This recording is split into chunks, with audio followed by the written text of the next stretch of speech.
ಎಲ್ಲರಿಗೂ ಆತ್ಮೀಯ ಸ್ವಾಗತ. ನಾನು ಇಂದು ವಿಜಯನಗರ ಸಾಮ್ರಾಜ್ಯದ ರಾಜಧಾನಿ ಹಂಪಿಗೆ ಬಂದಿದ್ದೇನೆ.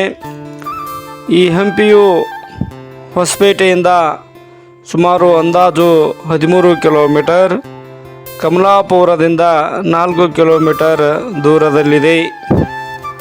ಈ ಹಂಪಿಯಲ್ಲಿ ನೀವು ಈ ವಿಡಿಯೋದಲ್ಲಿ ನೋಡುತ್ತಿರುವುದು ಹಜಾರ ರಾಮಸ್ವಾಮಿ ದೇವಾಲಯವಾಗಿದೆ. ಈ ದೇವಾಲಯವು 15ನೇ ಶತಮಾನದ ವಿಜಯನಗರ ಸಾಮ್ರಾಜ್ಯ ಕಾಲದ ಅತ್ಯಂತ ಸುಂದರ ಮತ್ತು ಐತಿಹಾಸಿಕ ದೇವಾಲಯವಾಗಿದೆ. ಈ ಹಂಪಿಯ ರಾಜಮನೆತನದವರು ಖಾಸಗಿ ದೇವಾಲಯ ಇದಾಗಿತ್ತು. ಇದನ್ನು ಈ ವಂಶದ 2ನೇ ದೇವರಾಯನು ನಿರ್ಮಿಸಿದನು. ಈ ದೇವಾಲಯದ ಪ್ರಮುಖ ಅಂಶಗಳು ಏನಪ್ಪ ಅಂತಂದರೆ, ಮೊದಲನೇದಾಗಿ ರಾಮಾಯಣದ ಕತೆ ನೀವು ವಿಡಿಯೋದಲ್ಲಿ ನೋಡುತ್ತಿದ್ದೀರಿ. ಈ ದೇವಾಲಯದ ಗೋಡೆಗಳ ಮೇಲೆ ರಾಮಾಯಣದ ಸಂಪೂರ್ಣ ಕಥೆಯನ್ನು ಕೆತ್ತನೆಗಳ ಮೂಲಕ ವಿವರಿಸಲಾಗಿದೆ. ಇದು ಶ್ರೀರಾಮನಿಗೆ ಸಮರ್ಪಿತಗೊಂಡಿರ್ತಕ್ಕಂಥ ದೇವಾಲಯವಾಗಿದೆ. ಈ ದೇವಾಲಯದ ಹೆಸರಿನ ಅರ್ಥ ಏನಪ್ಪ ಅಂತಂದರೆ, ಹಜಾರ ರಾಮ ಎಂದರೆ, ಹಜಾರ ಅಂತಂದರೆ 1000, ಅದಕ್ಕೆ 1000 ರಾಮ ಎಂದರ್ಥ. ಈ ದೇವಾಲಯದಲ್ಲಿರುವ ಸಾವಿರಾರು ರಾಮನ ಕೆತ್ತನೆಗಳನ್ನು ಇದು ಸೂಚಿಸುತ್ತದೆ. ಇದು ವಿಜಯನಗರ ರಾಜಮನೆತನದವರ ಪ್ರಮುಖ ಖಾಸಗಿ ಪೂಜ್ಯ ಆರಾಧನಾ ಸ್ಥಳ ಈ ದೇವಾಲಯವಾಗಿತ್ತು.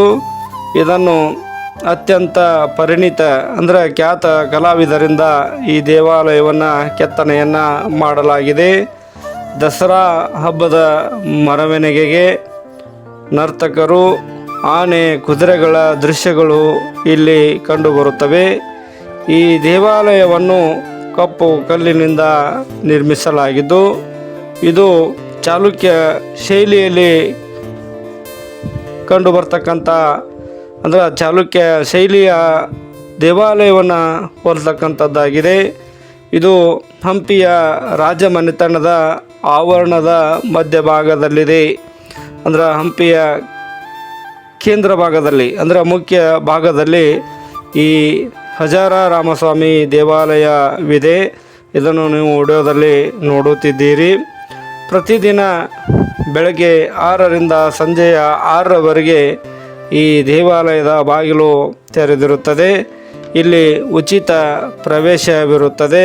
ಯಾವುದೇ ರೀತಿಯಾಗಿರ್ತಕ್ಕಂಥ ಪ್ರವೇಶ ಫೀ ಇಲ್ಲಿ ಇರುವುದಿಲ್ಲ.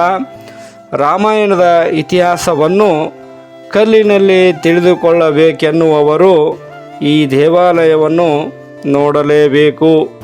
ಯಾಕಪ್ಪ ಅಂತಂದರೆ ಇಲ್ಲಿ ಶ್ರೀರಾಮ, ಶ್ರೀ ಲಕ್ಷ್ಮಣ ಮತ್ತು ಸೀತಾಮಾತೆಯರ ವಿಗ್ರಹಗಳು ಈ ದೇವಾಲಯದಲ್ಲಿ ಕಂಡುಬರುತ್ತವೆ. ಜೊತೆಗೆ ಈ ದೇವಾಲಯದ ಹೊರಗೋಡೆಗಳ ಮೇಲೆ ಶ್ರೀರಾಮ ಮತ್ತು ಶ್ರೀಕೃಷ್ಣನ ಉಬ್ಬು ಶಿಲ್ಪಗಳಿಂದ ಅಲಂಕರಿಸಲಾಗಿದೆ. ನೀವು ಅದನ್ನು ವಿಡಿಯೋದಲ್ಲಿ ನೋಡುತ್ತಿದ್ದೀರಿ.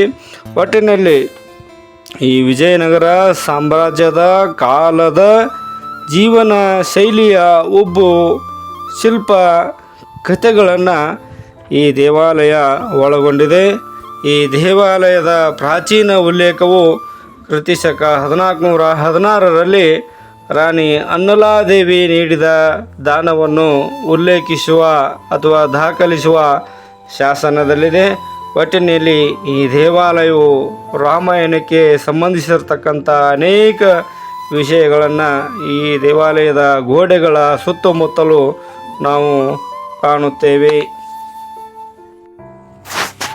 ಈ ಹಜಾರ ರಾಮಸ್ವಾಮಿ ದೇವಾಲಯವನ್ನು ನೋಡಿಕೊಂಡು ನಾನು ಈಗ ಮಾಧವ ದೇವಾಲಯದ ಕಡೆಗೆ ಅಂದರೆ ಶ್ರೀರಂಗ ದೇವಾಲಯದ ಕಡೆಗೆ ಹೋಗ್ತಾ ಇದ್ದೇನೆ. ನೀವು ವಿಡಿಯೋದಲ್ಲಿ ಆ ದೇವಾಲಯಕ್ಕೆ ಹೋಗುವ ದಾರಿಯನ್ನು ನೋಡುತ್ತಿರಬಹುದು. ಶಾಸನದಲ್ಲಿ ಮಾಧವ ದೇವಾಲಯವೆಂದು ತಿಳಿದುಬರುವ ಈ ದೇವಾಲಯಕ್ಕೆ ಶ್ರೀರಂಗ ದೇವಾಲಯವೆಂದು ಕರೆಯುತ್ತಾರೆ. ಈ ಸಂಕೀರ್ಣದಲ್ಲಿ ಅಂದರೆ ಈ ದೇವಾಲಯದ ಸಮುಚ್ಚಯದಲ್ಲಿ ಪಶ್ಚಿಮಕ್ಕೆ ಮಾಧವ ದೇವಾಲಯವಿದೆ ಮತ್ತು ಪೂರ್ವಕ್ಕೆ ಶ್ರೀದೇವಿ ದೇವಾಲಯವು ತಳ ವಿನ್ಯಾಸದಲ್ಲಿ ಗರ್ಭಗೃಹ, ಸುಕನ್ಯಾಸಿ ಹಾಗೂ 18 ಸ್ತಂಭಗಳುಳ್ಳ ಮುಖಮಂಟಪದಿಂದ ಕೂಡಿದ ಮುಖಮಂಟಪದ ಉತ್ತರ ಗೋಡೆಗೆ ಆಧಾರ ಮಾಡಿಕೊಂಡು ನಿಂತಿರುವ 3 ಮೀಟರ್ ಎತ್ತರದ ಅಜಾನುಬಾಹು ಹನುಮಂತನ ಮೂರ್ತಿ ಇದೆ. ಈ ದೇವಾಲಯದಲ್ಲಿರುವ ಒಂದು ಶಾಸನವು ಇಲ್ಲಿಯ